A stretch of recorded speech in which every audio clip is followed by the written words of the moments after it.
पहला कुरिन्थियों 15 अध्याय 1 आयत से लेकर और 4 तक हम पढ़ेंगे। हाँ हे भाइयों, अब मैं तुम्हें वही सुसमाचार बताता हूँ जो पहले सुना चुका हूँ, जिसे तुमने अंगीकार भी किया था और जिसमें तुम स्थिर भी हो। उसी के द्वारा तुम्हारा उद्धार भी होता है, यदि उस सुसमाचार को जो मैंने तुम्हें सुनाया था स्मरण रखते हो, नहीं तो तुम्हारा विश्वास करना व्यर्थ हुआ। इसी कारण मैंने सबसे पहले तुम्हें वही बात पहुंचा दी जो मुझे पहुंची थी कि पवित्र शास्त्र के वचन के अनुसार यीशु मसीह हमारे पापों के लिए मर गया और गाड़ा गया और पवित्र शास्त्र के अनुसार तीसरे दिन जी भी उठा। आमीन। पौलुस परमेश्वर का दास कुरिन्थियों की कलीसिया को लिख रहा है, हे भाइयों, मैं तुम्हें वही सुसमाचार बताता हूँ जो पहले सुना चुका हूँ। यानी कि इस कुरिन्थिया को, इस झुंड को प्रभु के दास ने पहले सब बातें बताई हैं, फिर भी दोबारा से क्या कर रहा है, उसको रिपीट कर रहा है। सुसमाचार है क्या? आगे कह रहा है, जिसे तुमने अंगीकार भी किया था और जिसमें तुम स्थिर भी हो, उसी के द्वारा तुम्हारा उद्धार भी होता है, यदि उस सुसमाचार को जो मैंने तुम्हें सुनाया था स्मरण रखते हो, नहीं तो तुम्हारा विश्वास करना व्यर्थ है। पौलुस परमेश्वर का दास, इसने कभी भी चंगाई का प्रचार नहीं किया था, वो 12 प्रेरितों ने किया था। क्रूस के इस साइड यीशु मसीह ने उनको भेजा था, 2-2 करके उन्होंने चंगाई का प्रचार भी सबसे पहले किया था। उसके बाद फिर क्रूस के बाद उन्होंने चेला बनाने का, उद्धार का असली सुसमाचार प्रचार किया। परंतु इधर पौलुस जो कह रहा है जो मुझे सबसे पहले सुसमाचार पहुंचा था। पौलुस को जब सुसमाचार पहुंचा तो क्रूस पर चढ़ाए यीशु का संदेश पहुंचा। हमने समझना है, देखो उद्धार का जो संदेश है, 2 संदेश हैं। एक संदेश से सिर्फ चंगाई मिलेगी, दुनिया की भौतिक चीजें मिलेंगी, लेकिन जो उद्धार का सुसमाचार है, पौलुस कहता है, इसी कारण मैंने सबसे पहले तुम्हें वही बात पहुंचा दी जो मुझे पहुंची थी। सबसे पहले एक पापी व्यक्ति ने जो जानने वाली बात है वो क्या है कि प्रभु यीशु मसीह मेरे पापों के लिए मरा है। यह सबसे पहले पहुंचने वाली या समझने वाली बात ये समझना है। अन्यथा वो कहता है तुम्हारा विश्वास करना क्या है, व्यर्थ है। इसी सुसमाचार से उद्धार है कि यीशु मसीह हमारे पापों के लिए मर गया, वो गाड़ा गया और वो पवित्र शास्त्र के वचन के अनुसार तीसरे दिन जी भी उठा। हमें आखिरी श्वास तक इसी वचन में, क्रूस पर चढ़ाए मसीह के इस सुसमाचार में क्या रहना है, बने भी रहना। अन्यथा पौलुस कहता है तुम्हारा विश्वास करना व्यर्थ है। आज विशेषकर हमारे सामने जो प्रभु भोज की मेज है, प्रभु यीशु मसीह का आदेश है। ये जैसे बपतिस्मा 2 करके आज्ञा दिया, ऐसे ही प्रभु ने कलीसिया में दूसरी जो विधि है वो प्रभु भोज की है। और जब हम बपतिस्मा लिए हुए भाई बहन सब इस मेज में शामिल होने के लिए आए हैं, तो हम उसी सुसमाचार को फिर से हमें याद करना है, क्योंकि इसी सुसमाचार के द्वारा क्या है, उद्धार है, सिद्धता है, जब हम इसमें बने रहते हैं कि यीशु मसीह हमारे पापों के लिए मर गया। हमारे पाप इतने ज्यादा थे, जब उसके ऊपर वो सब लादे गए। यशाया कहता है, हम सब भेड़ों की नाई भटके हुए थे, हम सब ने अपना अपना मार्ग लिया था, लेकिन परमेश्वर ने हम सबों के अधर्म का बोझ उसी पर क्या कर दिया, लाद दिया। वो लकड़ी का वजन इतना ज्यादा नहीं था, लेकिन वो पापों का जो बोझ था, यीशु मसीह गिरते हुए किधर जा रहा है, आपने समझना है। मेरे लिए और आपके लिए वो कहाँ से गुजरा है, उसने कितनी वेदनाएं सही हैं, उद्धार कितना बड़ा है, स्वर्ग को पूछ के देखो। कई बार हमारे लिए उद्धार बड़ी चीज नहीं, जबकि बाइबल कहती है ऐसे बड़े उद्धार से निश्चिंत रहकर कैसे कोई बच सकता है। तो इस करके हमने समझना, मेरे प्यारे भाई बहनों, प्रभु यीशु मसीह मेरे और आपके पापों के लिए मरा है। हमारे अधर्म थे जो उस पर डाले गए, हमारे अधर्मों के कारण यशाया कहता है वो बिना दया के कुचला गया, मारा गया, त्यागा गया मनुष्यों के द्वारा। और जब उसने हमारे पाप उठाए तो स्वर्ग ने भी अपने मुंह को क्या कर लिया, फिर 3 बार गतसमनी के बाग में प्रार्थना कर रहा है, उसका लहू पसीने की तरह निकल रहा है, वेदनाएं सहने से बाहर थी। जब उस मेमने के ऊपर, निर्दोष मेमने के ऊपर जगत का पाप सब डाल दिया गया, परमेश्वर का न्याय कैसे उस क्रूस पर पूरा हुआ। वो बोल रहा था, हे परमेश्वर, अगर हो सके तो ये प्याला मेरे सामने से क्या हो जाए, हट जाए। तो अभी मेरी नहीं परंतु तेरी मर्जी क्या हो, पूरी। प्याला क्या था वास्तव में? वो मानव जाति के ऊपर जो पाप की सजा थी, जो दंड था, जो क्रोध था परमेश्वर का, जिसके मैं और आप और सारा संसार हकदार थे। हम जन्म से कोई भले नहीं थे मेरे प्यारे भाई बहनों। भले ही हमें लगता होगा कि हम भले थे या हम परमेश्वर को खोजने वाले थे, नो। वचन कहता है भजन संहिता 14 में जब हम पढ़ते हैं, लिखा परमेश्वर ने स्वर्ग से दृष्टि की मनुष्यों पर और क्या देखा? कोई भी परमेश्वर को चाहने वाला, खोजने वाला नहीं। सब के सब क्या हो चुके हैं? भटक चुके हैं, बिगड़ चुके हैं। उद्धार हमारा हक नहीं था। पापों की माफी के हम क्या नहीं थे? लायक नहीं थे। उद्धार हमारे हक से हमें नहीं मिला।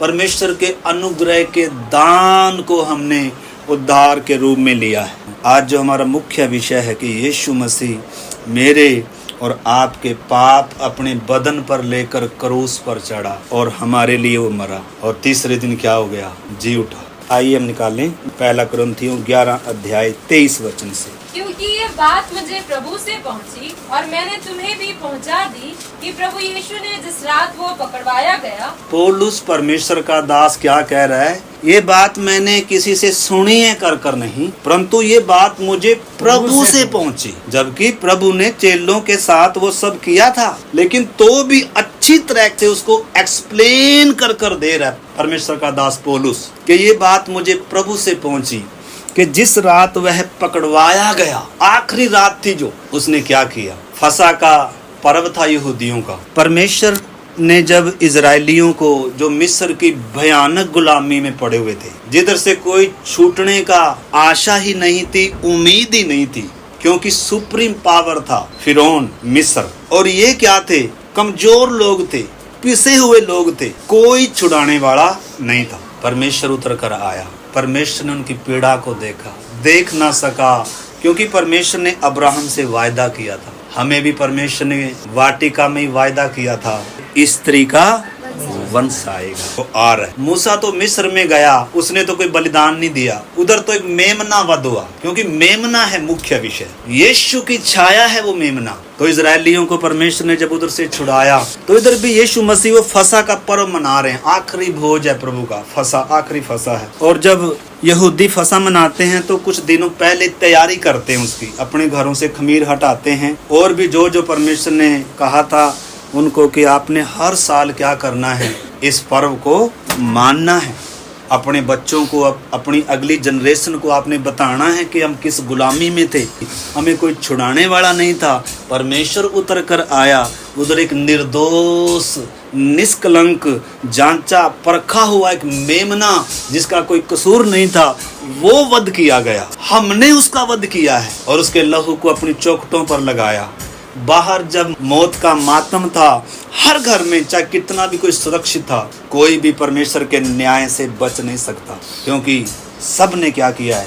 पाप किया। परंतु हमने जब उस परमेश्वर की विधि का पालन किया, उस मेमने के लहू की शरण में आए, हम नाश होने से क्या हो गए?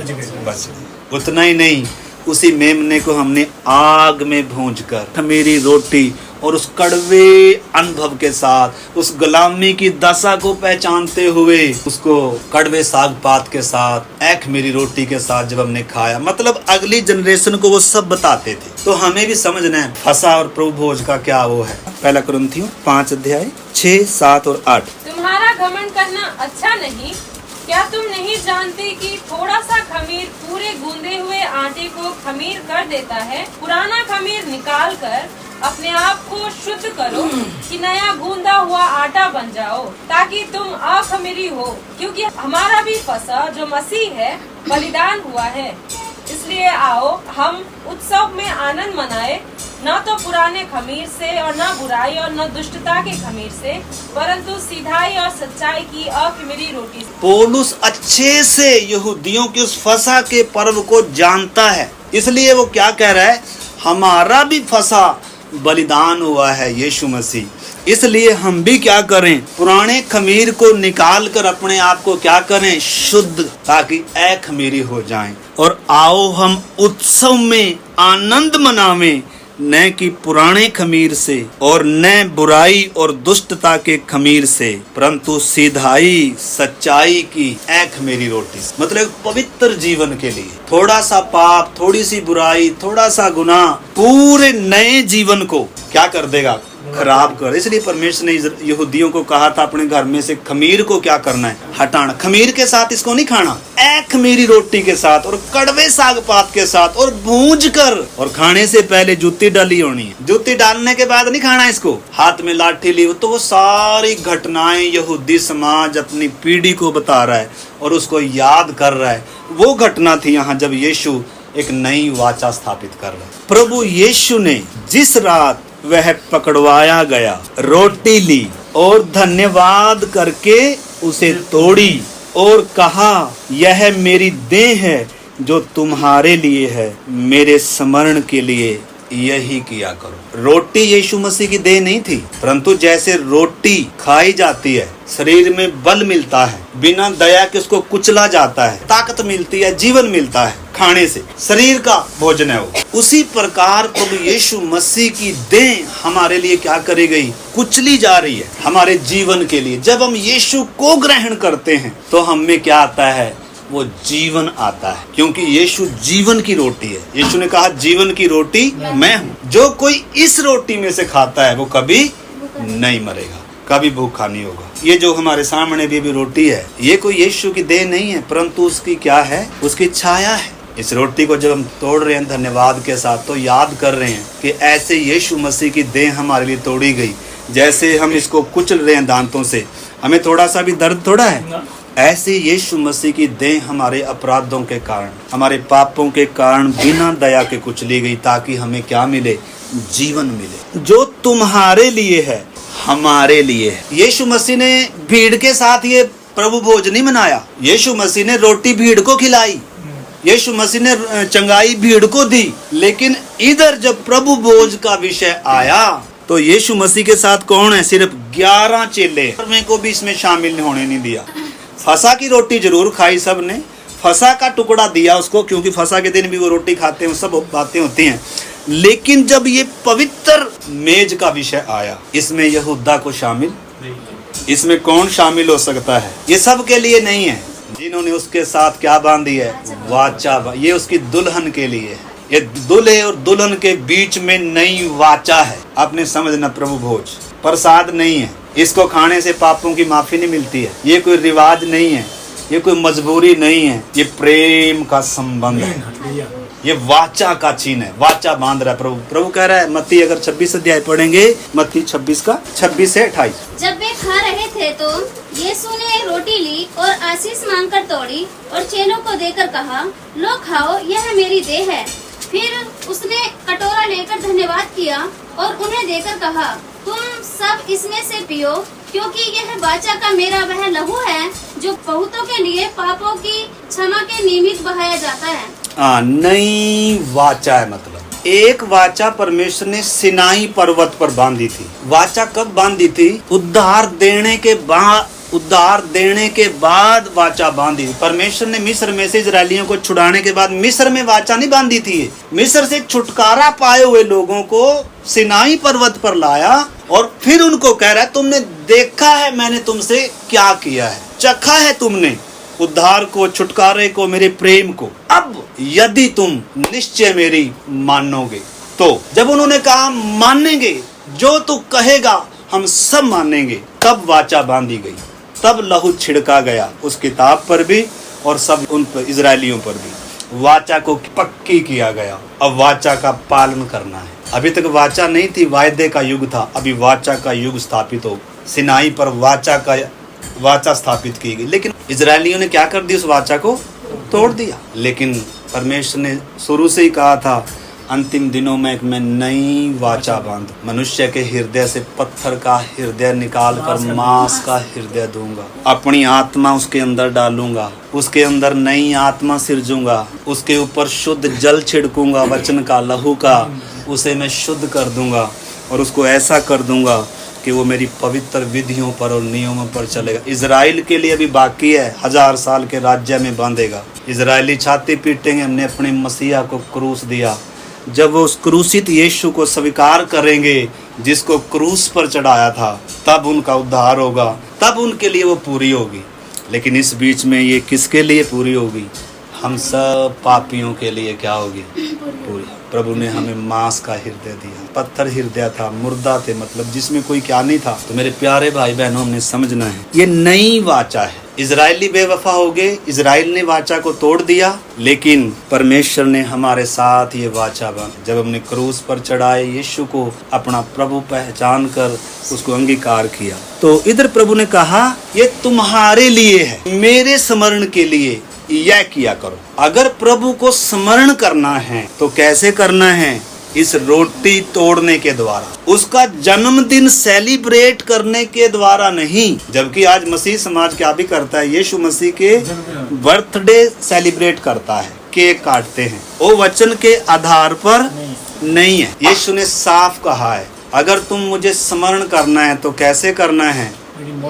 मेरी मृत्यु को स्मरण करना है, क्योंकि मृत्यु के द्वारा हमें जीवन मिला है। यीशु के आने से हमारा उद्धार नहीं हुआ, परंतु क्रूस पर उस विधियों का लेख मिटाया गया, शैतान के सिर को कुचला गया, पाप की प्रभुताएं तोड़ी गई, कब्रें खुल गई, मरे हुए जी उठे, और वो जो अभी तक दीवार गिरी नहीं थी, बहुत बलिदान तो चढ़ाए गए थे, निर्दोष जानवरों का बहुत लहू नदियों की तरह यरूशलेम में बहाया गया, लेकिन वो बीच का पर्दा अभी तक क्या नहीं हुआ था?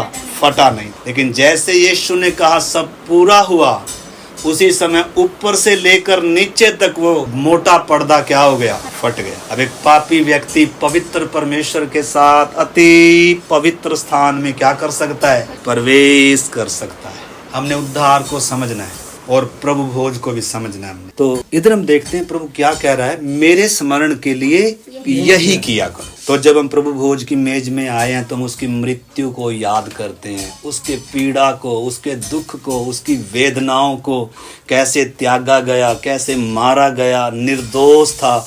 हम उसके उन बातों को याद करें, किसके लिए? मेरे लिए, जगत के लिए बाद में, पहले मेरे लिए। पौलुस कहता है ये बात सच और हर प्रकार से मानने के योग्य है कि प्रभु यीशु मसीह पापियों का उद्धार करने जगत में आया, जिनमें सबसे बड़ा मैं, और स्वीकार कर रहा है। कुरिन्थियों 11 अध्याय में आ जाएं, 25 से पढ़िए। इसी रीति से उसने बियारी के पीछे कटोरा भी लिया और कहा, ये कटोरा मेरे लहू में नई वाचा है। कटोरा मेरे लहू में नई वाचा। तो एक कटोरा, आज कई जगह प्यालियां होती हैं, छोटी छोटी कटोरियां होती हैं, परंतु कटोरा वाचा को दर्शाता है। ये कटोरा मेरे लहू में नई वाचा है। इसमें जो ये दाख रस है इस कटोरे में, वो यीशु उस कीमत को दर्शाता है। वो यीशु का लहू बहाया गया हमारी छुड़ौती के लिए। हम बिके हुए थे, पाप के हाथ बिके हुए थे, पाप राज करता था, मौत, शैतान बुद्धि अंधी करके विनाश की ओर लेकर जा रहा था। कोई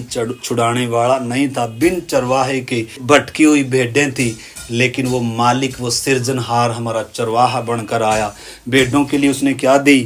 क्रूस पर अपनी जान दी, अपना लहू बहाया। तो वो उस चीज को बता रहा है। इसी रीति से उसने बियारी के पीछे कटोरा भी लिया और कहा, ये कटोरा मेरे लहू में नई वाचा है।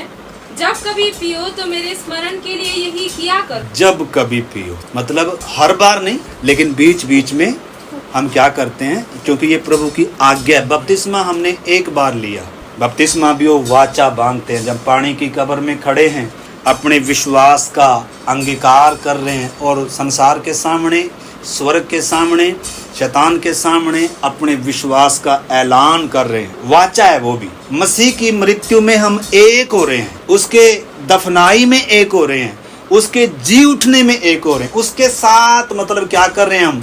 वो सहभागी हो रहे हैं, उसके साथ जुट रहे हैं। आगे भी, क्योंकि जब कभी तुम ये रोटी खाते और इस कटोरे में से पीते हो तो प्रभु की मृत्यु को जब तक वो न आए प्रचार करते हो। आमीन। क्योंकि जब कभी तुम यह रोटी खाते और इस कटोरे में से पीते हो, कटोरियों में से नहीं, कटोरा, क्योंकि ये बातें भी हमने समझना है। जब कभी इस कटोरे में से पीते हो तो प्रभु की मृत्यु को, जन्म को नहीं। यीशु चरणी में आया, वो नहीं, परंतु यीशु मसीह की मृत्यु को कैसे वो मेरे लिए मारा गया, वो दंड मेरा था, वो सजा मेरी थी। क्रूस पर चढ़ाए मसीह का प्रचार पौलुस कर रहा है। पौलुस ने कभी चंगाई का प्रचार नहीं किया।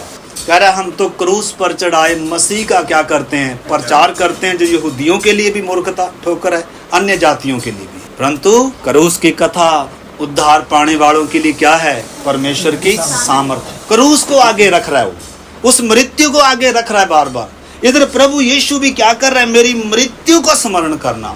आज सुबह के समय हम जब गीतों के द्वारा भी, वचनों के द्वारा भी हम उसकी मृत्यु को याद कर रहे हैं कि मेरे लिए वो मरा है।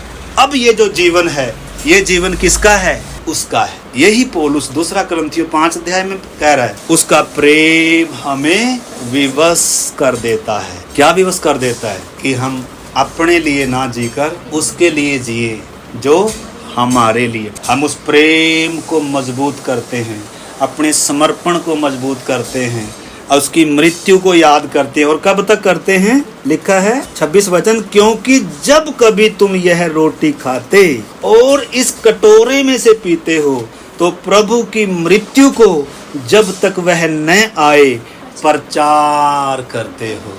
तो हमारा करने वाला काम क्या है, मृत्यु का प्रचार, क्रूस का संदेश। यीशु ने कहा मेरा कौन सा प्रचार करना है, क्रूस पर चढ़ाए, दफनाए और जी उठे यीशु का प्रचार। क्योंकि दुनिया में ऐसा कोई और चंगा करने वाली दुनिया है आज। हमने समझना मेरे प्यारे भाई बहन, पहला कुरिन्थियों 15 में हमने शुरू में वही पढ़ा था, वही हमारे उद्धार की बुनियाद है, बेस है, और उसी में हमें बने रहना आखिरी तक। तो हमारा करने वाला काम क्या है, हम देख रहे हैं ये वाचा है, दूसरा ये प्रभु की महा आज्ञा है, तीसरा ये सहभागिता है, यीशु के साथ भी है। और हम सब भाई बहन आपस में भी क्या करते हैं, एक कटोरे में से पीते हैं, उसकी मृत्यु को याद करते हैं। जैसे रोटी बहुत सारे दानों से मिलकर एक रोटी है, ऐसे हम भी बहुत सारे अलग अलग जाति समाज, गांव, अलग अलग देश उससे भी आए हो सकते हैं, लेकिन हम सब क्या ऐलान कर रहे हैं, हम सब एक। इधर अलग अलग प्यालियां नहीं है, एक। हमारे लिए एक बलिदान दिया गया, हमारा एक पिता है, हमारा एक प्रभु है, हम एक घराने के हैं, हमारे अंदर एक ही आत्मा है, एक ही बपतिस्मा है। लेकिन प्रभु भोज क्या है, बार बार हम ऐलान करते हैं, उसकी मृत्यु को याद करते हैं।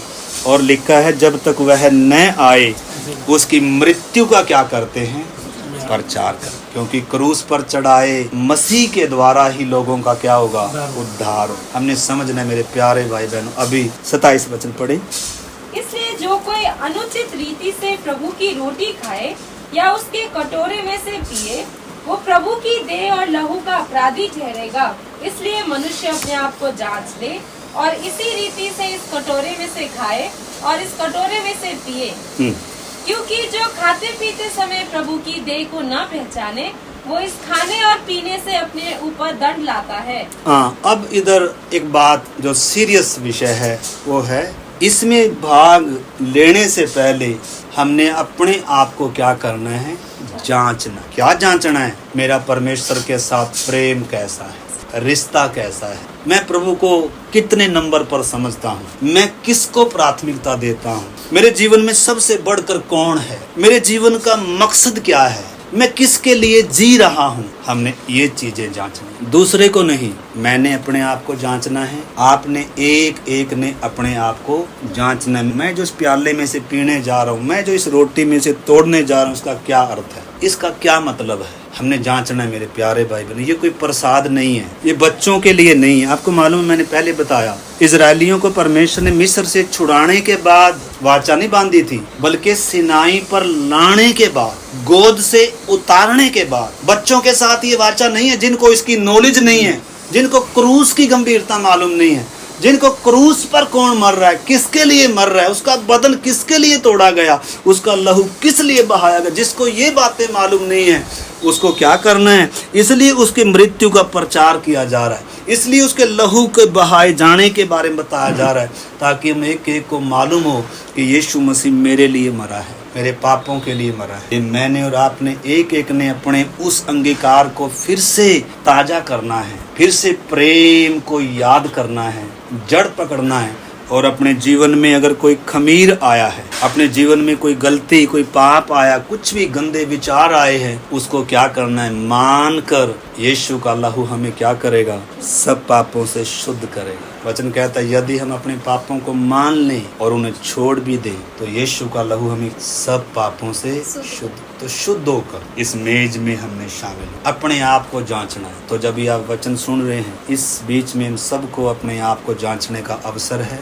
अगर आपने जांच लिया है तो अब घुटनों के बल आकर इधर बैठना है और फिर हम इस प्रभु भोज की मेज में शामिल। इसलिए जो कोई अनुचित रीति से प्रभु की रोटी खाए या उसके कटोरे में से पिए वह प्रभु की देह और लहू का अपराधी। ऐसा नहीं है कि सिद्ध हुए लोग लेंगे ना, सिद्ध हुए लोगों के बारे में नहीं है इसका मतलब। तो फिर हम ये भी ना सोचे, हमने समझना है बातों को, ना उस लहू की कीमत को समझना, उस बदन की कीमत को समझना है। यीशु मेरे लिए कुचला गया, अब इस अपने जीवन के द्वारा मैं उसकी महिमा करूंगा।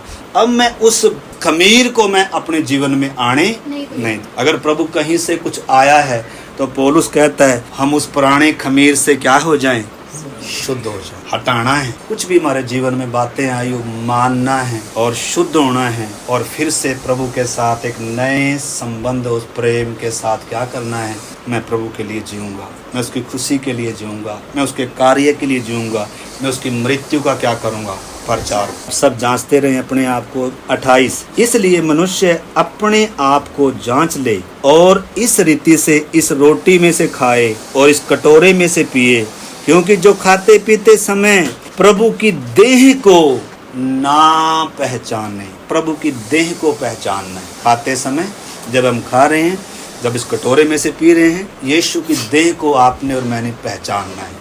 वो किस लिए कुचली गई, उसका लहू किस लिए बहाया गया, मेरे लिए। ये हमें क्या होना है, मालूम। वो अपने लिए नहीं मरा। अगर वो अपने लिए मरा तो मेरा उद्धार ही नहीं है, परंतु अगर वो मेरे लिए मरा है, अब मेरा जीवन किसका है, उसका है। इस भावना के साथ हम इस प्याले में से पीते हैं। तो जैसे मैंने बताया, ये एक वाचा है, ये प्रभु की आज्ञा है। तीसरा, ये सहभागिता है, न केवल यीशु के साथ भी बल्कि कलीसिया के साथ भी एक प्याले में से हम पीते हैं। और पांचवा, उसकी पीड़ा को, उसकी मृत्यु की यादगारी में हम कर रहे हैं, क्योंकि यही चीज, यीशु की मृत्यु ही हमें उसके लिए जीने के लिए क्या करती है, मजबूर करती है। और आगे छठा, हम अपने समर्पण को क्या करते हैं, गहरा करते हैं। अपने प्रेम को प्रभु के साथ, विश्वासियों के साथ एकता में आकर उस प्याले में से पीकर, जब हम इस प्याले में से पिएंगे तो अगर आपस में हमारा मन मुटाव है, लड़ाई झगड़ा है, तो इसमें से पी सकते हैं, इसमें से नहीं पी सकते। इसलिए जब हम प्रभु भोज की मेज पर आते हैं तो आपस में भी जो हमारा लड़ाई झगड़ा, मन मुटाव, बैर विरोध, सब क्या होना है, गंदगी को क्या करना है, खमीर की तरह है ये हमारे जीवन को क्या कर देगा, खराब कर देगा। तो कोई हिंदू नहीं, कोई मुस्लिम नहीं, कोई सिख नहीं, कोई ईसाई नहीं, कोई बौद्ध पारसी, हम सब क्या हैं, मसीह में नई सृष्टि हैं, एक हैं। ये भावना हम सब के अंदर आनी है। जात पात का कोई क्या नहीं रहा, कोई भेदभाव नहीं, हम कोई यहूदी नहीं, कोई यूनानी, हम सब एक। हम सब ने मसीह को पहना है, हम सब के अंदर पवित्र आत्मा है, हम सब का एक ही प्रभु है, एक ही पिता है। ठीक है, तो इस करके उस भावना से मेरे प्यारे भाई बहनों अपने प्रभु के साथ प्रेम गहरा समर्पण करें और आपस में भी उसी भावना से हम एक दूसरे को देखें, एक दूसरे की हित की चिंता करें, एक दूसरे की उन्नति की चिंता करें। कलीसिया की उन्नति हो, जब हमारी उन्नति होगी तो किसकी भी उन्नति होगी, कलीसिया की भी उन्नति होगी। तो इन्हीं भावों को रखते हुए हम आगे बढ़ेंगे। इधर जो वचन कहा गया, अपने आप को क्या कर लें, जांच लें। 29 क्योंकि जो खाते पीते समय प्रभु की देह को न पहचाने वह इस खाने और पीने से अपने ऊपर दंड लाता है। इसी कारण तुम में से बहुत से निर्बल और रोगी, कुरिन्थियों की कलीसिया में पौलुस आकर बता रहा है, इसलिए तुम में से बहुत सारे निर्बल हैं, कमजोर हैं, रोगी हैं, और बहुत सारे क्या भी हो गए, मर भी गए, सो गए। आत्मा में भी मर सकते हैं, क्योंकि पाप मारता है, पाप परमेश्वर से इंसान को दूर करता है, पाप इंसान के प्राण को बिगाड़ता है, पाप इंसान को परमेश्वर का बैरी बनाता है। इसलिए पाप को अपने जीवन से क्या करना है, अलग करना है, शुद्ध रहना है, लहू में शुद्ध रहना है, वचन से शुद्ध होना है। प्रभु ने जो हमारे लिए विधियां ठहराई, इनको क्या करना है। अगर जो इसमें शामिल नहीं होता तो वो क्या कहता है, जो आज इसमें शामिल नहीं हुआ, अगर कोई बीमार है, आ नहीं पाया, वो एक अलग विषय है, लेकिन अगर कोई इसमें शामिल नहीं होता। तो वो क्या कह रहा है, यीशु मेरे लिए नहीं मरा। लेकिन अगर आप आए हैं, आप बोल रहे हैं यीशु मेरे लिए मरा और मैं अपनी खूबी से इसमें शामिल नहीं हो रहा, उसके लहू से। मैंने तो प्रभु आज भी गलती करी, यीशु ने मेरे पापों से मुझे क्या किया, शुद्ध किया। तो इस करके प्रभु का वचन कहता है बहुत सारे रोगी हैं अनुचित रीति से इसमें भाग लेने से। तो इसमें अनुचित रीति से भाग नहीं लेना, परंतु सही रीति से यीशु को, क्रूस को, उसकी देह को, उसके छुटकारे को पहचानना है, अंगीकार करना है और अपने जीवन से खमीर को क्या करना है, हटाना है और आज्ञाकारिता में आना है। इसमें आकर हम आज्ञाकारिता का सबूत दे रहे हैं। तो इन्हीं भावों के साथ अभी हम प्रार्थना करेंगे, फिर इसमें हम शामिल होंगे। परंतु एक और बात है, यदि हम अपने आप को जांचते तो दंड से कब हम बचते हैं, जब हम इसको जांचते हुए, अपने आप को जांचते हुए इसमें भाग ले रहे हैं। लेकिन फिर भी परमेश्वर दयालु है, आगे लिखा है, परंतु प्रभु हमें दंड देकर, कोई अगर ऐसा लगता है हमने अनुचित रीति से इसमें भाग लिया पहले इस कारण से, प्रभु ये है जीवन में, अगर दंड को, छड़ी को अगर अनुभव कर रहे हैं, उसकी ताड़ना को, तो ये कोई नफरत से नहीं कर रहा है, ये भी उसके प्यार का क्या है, प्रभु जिसे प्यार करता है उसकी ताड़ना। इसलिए प्रभु हमारी ताड़ना करके हमें फिर से अपने उसमें लाता है, ताकि हम संसार के साथ दोषी न ठहरें। अब इस मेज में हम शामिल होंगे, इस रोटी में से हम तोड़ेंगे, इस प्याले में से हम पिएंगे, लेकिन उसकी देह को पहचाने, उसके लहू को पहचाने, कैसे मेरे पापों के लिए बहाया गया, कैसे मेरे गुनाहों के लिए वो बदन तोड़ा गया। ऐलान करें, प्रभु हम भी एक, हम तेरी मृत्यु को याद करते हैं और प्रभु हम तेरी मृत्यु को जब तक न आए, इस मृत्यु का ही प्रभु हम प्रचार करें। हम तेरे जी उठने के, तेरे क्रूस पर मृत्यु का प्रचार करेंगे प्रभु जी। यही दुनिया की उद्धार का कारण है। प्रार्थना करेंगे और फिर उस मेज में तैयारी के साथ आएंगे। जितने भाई बहन और परमेश्वर एक एक के जीवन में, एक एक के हृदय में परमेश्वर आपका आत्मा का कार्य हो, किसी का भी मन कठोर ना होने पाए मेरे महान पिता परमेश्वर। हम सबों के जीवनों में आपकी इच्छा के अनुसार काम करें मेरे महान परमेश्वर। हमारी इच्छाएं, हमारी विलासाएं कभी भी हमारे जीवनों में पूरी ना होने दे मेरे परमेश्वर। हमें अपने इच्छा से दाएं बाएं न भटकने दे मेरे महान परमेश्वर। और तेरी गुप्त आगमन के लिए हम सबको तैयार करें मेरे परमेश्वर। हम तेरे लिए एक पवित्र जीवन जी सके मेरे महान परमेश्वर। आज की धन्य संगति के लिए, वचन के लिए आपका धन्यवाद करते हुए परमेश्वर, आपके चरणों में अपने जीवनों को अर्पण करते हुए पिता विनती करते हैं प्रभु जी, इस प्रभु भोज की मेज में हम सबको प्रभु जी उचित रीति से शामिल होने के लिए ज्ञान और समझ दे परमेश्वर। दया करें मेरे महान परमेश्वर, हमारे घरों, जीवनों, परिवारों में, नगर मोहल्ले, क्षेत्र में, विदेश भर में भी प्रभु जी तेरा ये सत्य सुसमाचार हर एक जन तक पहुंचने पाए परमेश्वर। हम सबों को वो ज्योति बनाकर खड़ा कर मेरे परमेश्वर, चाहे हमारे जीवनों में कैसी भी परिस्थितियां हो परमेश्वर, हम संसार की रीति पर नहीं बल्कि आपकी आत्मा के अनुसार चलने वाले बन सके परमेश्वर। आप वो ज्ञान और समझ की आत्मा दे। आगे ये शक्ति को, समय को प्रभु ईश्वर तेरे हाथ में सौंपते हुए प्रार्थना को यीशु मसीह के नाम से मांगते हैं, आमीन। अभी आप लोग सब जो इसमें शामिल होंगे, एक तरफ भाई लोग बैठेंगे, एक तरफ बहन लोग बैठेंगे, तैयारी के साथ जांच